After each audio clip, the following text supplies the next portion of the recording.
Print and scan with the HP app using Wi-Fi Direct. Wi-Fi Direct is a print option that does not require an internet connection to send print or scan jobs wirelessly to the printer. To print using Wi-Fi Direct, power on your printer. For most printers with a touchscreen control panel, select the Wi-Fi Direct icon. The Wi-Fi Direct name and password display. For some HP printers, you might have to enable Wi-Fi Direct by switching it to on.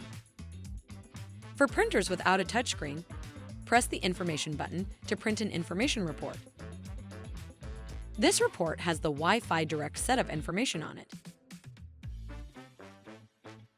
For most other printer models, you can press the Wi-Fi Direct button for 3 seconds or Wi-Fi Direct button and Information button together to print the setup information.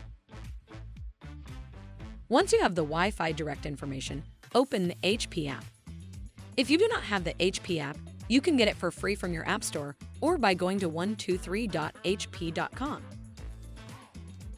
Select the network icon to see the available Wi-Fi networks.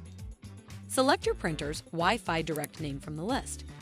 If prompted, enter the Wi-Fi Direct password. Select Join. For Android devices, if prompted, it is recommended that you check the box that states "Don't ask again for this network." Selecting this option ensures a stable connection when printing. From the HP app home screen, select the option to add a device. Then select Choose an available printer. The HP app begins searching for nearby printers. Once the printer is found, select Add Printer. Your device connects to the printer and adds the printer to the HP app. Select your printer to open the menu. From the HP app menu, select either Scan or one of the print options, and then follow the remaining prompts to send the print or scan job.